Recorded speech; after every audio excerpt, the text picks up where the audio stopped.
एक ऐसा क्षण जब एक युग का अंत हो गया। इधर श्री कृष्ण का अंतिम संस्कार हो रहा था और उधर द्वारका विनाश की ओर बढ़ रही थी। इधर पांडव मुखाग्नि देते हुए शोक में डूबे थे और उधर द्वारका के वासी समुद्र में समाते जा रहे थे।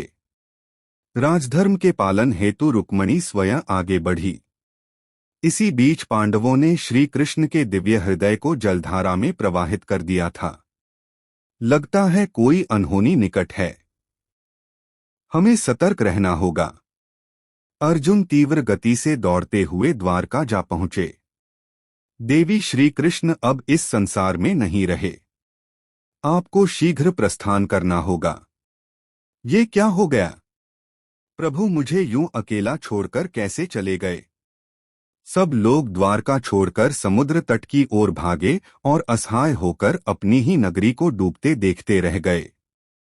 वही द्वारका विश्वकर्मा की अद्भुत रचना, वही भूमि जहां श्री कृष्ण की अनगिनत लीलाएं बसी थी।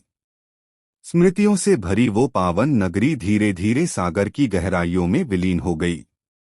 यह क्या हो गया? सब कुछ समाप्त हो गया। पहले राधा और अब श्री कृष्ण भी चले गए। अब इस संसार में रहकर मैं क्या करूंगी? प्रभु, रोने की आवाज, मुझे भी अपने साथ ले चलिए। श्री कृष्ण का दिव्य हृदय समुद्र की धाराओं में बहता हुआ अंतःपुरी के तट तक पहुंच गया। यह है मालवा का महान राज्य, जिसके राजा हैं इंद्रधम, भगवान विष्णु के परम भक्त। एक दिन आरती के समय अचानक घंटियां स्वयं बज उठी और फूल स्वतः ही गिरने लगे। शायद यह प्रभु का कोई दिव्य संकेत था। रात का समय था। आकाश में चांदनी शीतल प्रकाश बिखेर रही थी। राजा अपने कर्तव्य पूरे कर विश्राम के लिए जा रहे थे। भगवान का स्मरण करते ही वे निद्रा में लीन हो गए। स्वप्न में उन्होंने कुछ अद्भुत देखा और तभी स्वयं भगवान विष्णु उनके कक्ष में प्रकट हो गए। हे राजन, उठो, तुम्हें मेरे दर्शन की इच्छा थी ना? मैं स्वयं तुम्हारे समक्ष उपस्थित हूं। मैं तुम्हें एक महत्वपूर्ण बात बताने जा रहा हूं। ध्यान से सुनो। तुम पुरी के समुद्र तट पर जाओ। वहां एक लट्ठे से बंधा मेरे दिव्य शरीर का अंश तुम्हें प्राप्त होगा। प्रभु, आपकी इच्छा ही मेरे लिए आदेश है। जैसा आप चाहेंगे वैसा ही होगा। अगली सुबह महल सूर्य की किरणों से आलोकित हो उठा। दरबार में राजा गहन चिंता में डूबे थे। वे बार बार भगवान विष्णु के संदेश पर मनन कर रहे थे। तभी राज्य के मुख्य पुजारी के भाई विद्यापति वहां आ पहुंचे। प्रणाम महाराज, क्या आपने मुझे स्मरण किया? फिर राजा ने उस ब्राह्मण को भगवान विष्णु की इच्छा बताई और वो उसी की खोज में निकल पड़ा। गांव की गलियों से गुजरते हुए वह दूर निकल गया और दो व्यक्तियों से नील माधव के विषय में पूछताछ की। तभी एक ग्रामवासी ने उसे उसका मार्ग बता दिया। विश्ववासु जी एक गुफा के भीतर नील माधव की पूजा अर्चना करते हैं। ग्रामवासियों के बताए मार्ग पर चलते हुए विद्यापति दूर दूर तक यात्रा करते हुए पुरी पहुंचे और अंततः एक छोटी सी कुटिया तक जा पहुंचे। वहां उन्होंने एक आदिवासी साधक को गहन तपस्या में लीन देखा। क्या आप कृपा करके मुझे नील माधव के दर्शन करा सकते हैं? मार्ग का रहस्य सुरक्षित रखने के लिए विद्यापति की आंखों पर पट्टी बांध दी गई और उन्हें उसी अवस्था में नील माधव के दर्शन कराए गए। 2 दिन बीत गए। जब गहरी रात छाई तब एक बार फिर एक अद्भुत घटना घटी। इंद्रधुम्न ने स्वप्न में कुछ विचित्र देखा और उसी क्षण भगवान विष्णु दिव्य स्वरूप में वहां प्रकट हो गए। राजन, पुरी के समुद्र तट की ओर प्रस्थान करो। वहां तुम्हें एक पवित्र लकड़ी का लट्ठा मिलेगा। उसे लाकर मेरी मूर्ति बनाओ। यह कार्य 21 दिनों में पूर्ण करो और विश्वकर्मा की आराधना करो। हे प्रभु, आपकी आज्ञा शिरोधार्य है। सभी लोग पुरी के समुद्र तट की ओर दूर तक बढ़ते चले गए।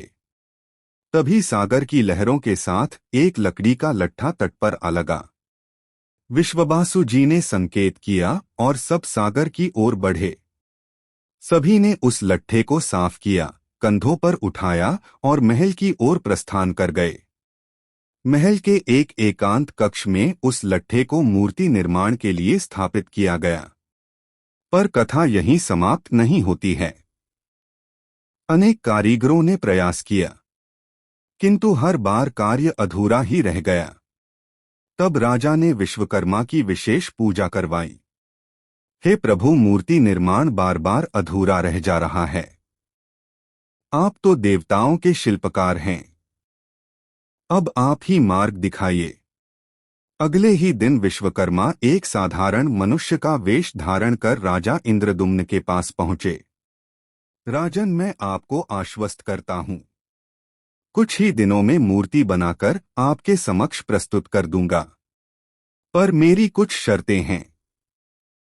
हाँ महाशय, कहिए, आपकी हर शर्त मुझे स्वीकार है।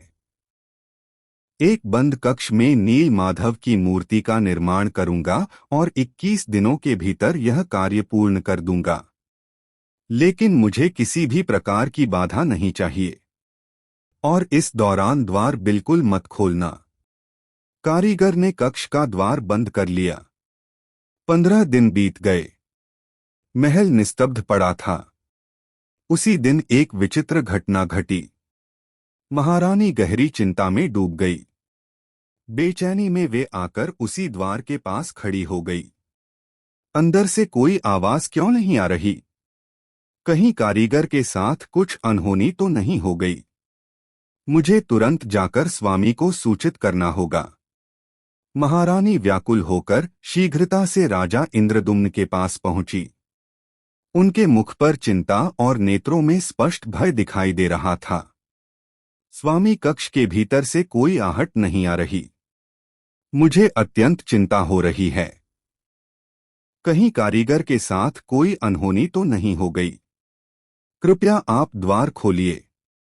किंतु महाशय ने स्पष्ट कहा था कि द्वार न खोला जाए, कहीं यह कोई अशुभ संकेत न बन जाए। पत्नी की व्याकुलता देखकर राजा स्वयं को रोक न सके। उन्होंने सैनिकों को आदेश दिया और द्वार खुलवा दिया। राजा ने चारों ओर दृष्टि दौड़ाई और कारीगर को खोजने लगे। तभी सामने लाल वस्त्रों से ढकी एक अधूरी सी आकृति दिखाई दी। राजा इंद्रदुम्न ने वह वस्त्र हटाया और उसी क्षण सभी के सामने लकड़ी की छोटी छोटी मूर्तियां प्रकट हो गई, परंतु वे अभी भी अधूरी थी। यह प्रभु की कैसी अद्भुत लीला है कि हमें आपके इस दिव्य स्वरूप के दर्शन प्राप्त हुए।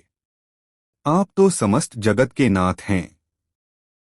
आज से प्रभु के इस दिव्य स्वरूप को जगन्नाथ के नाम से जाना जाएगा और तभी से भगवान जगन्नाथ की रथ यात्रा का शुभारंभ हुआ, जो आज भी पूरे विश्व में आस्था के साथ मनाई जाती है।